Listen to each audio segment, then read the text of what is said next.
সম্ভাবনা থাকে না। এখন খুব ভিউ বাণিজ্য হচ্ছে, যে কারণে খুব চলতে একটা গান হচ্ছে বেশি কীভাবে দর্শকের ভিউ পাওয়া যায়, কন্টেন্ট বানানো যায় কীভাবে, ওই ধরনের গান হচ্ছে মানুষের। আগে যেমন আমরা গান করতাম নিজের জন্য, এনজয়ের জন্য, তারপরে মানুষের এনজয় জন্য, কিন্তু এখন কোনোভাবে মানুষের ভিজুয়ালি বিভিন্ন কন্টেন্ট যে ইউটিউব বিভিন্ন প্ল্যাটফর্মে কীভাবে মানুষকে ধরা যায়, ওই বাণিজ্যের জন্য একটা অস্থিরতা গান শাস্তি করছে। সর্বশেষ দর্শক না আরো একটা গান যদি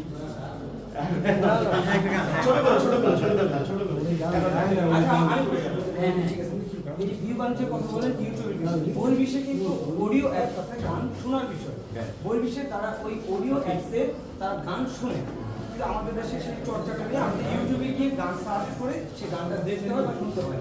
এই যে বিষয়টা এটা আপনাদের শুরু থেকে না হলে অনেক মানে বছর ধরেই আছে, তাহলে এই প্রথাটা চালুর ব্যাপারে বা এই ব্যাপারে আপনারা কখন উদ্যোগ নেন? আসলে কি না, এই সবার হাতেই স্মার্টফোন আছে এখন। কে কোন অ্যাপ ব্যবহার করবে সেই প্রায়োরিটিটা একটা মানুষকে বেছে নিতে হবে। কেউ যদি গান শুনতে চায় সে স্পটিফাই একটা আছে গান শোনার জন্য, আরও অনেক প্ল্যাটফর্ম আছে। কে কোনটা চুজ করবে সেটা তার ব্যাপার।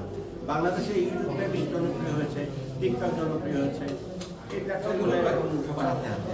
আর সর্বশেষ সম্প্রতি উপমহাদেশের জনপ্রিয় গায়ক এত অল্প বয়সে সে এত ক্রেজ ক্রিয়েট করেছে, তারপরও সে গান থেকে বলতে সিনেমার গান থেকে লেভেল থেকে সে অবসর নিয়েছে, যেটা তার বক্তব্যের উপরে বেশ প্রভাব ফেলেছে। ওর দেশের কথা বলছিলাম, এই সময় এই সাহসী সিদ্ধান্তটাকে আপনি কীভাবে দেখছেন?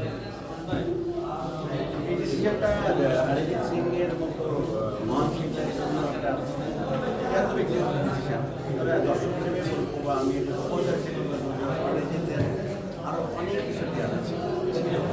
আমি আশা করি হয়তো প্লেব্যাক থেকে সরে যাবে, কিন্তু হয়তো সোলো সিঙ্গেলসে থাকবে।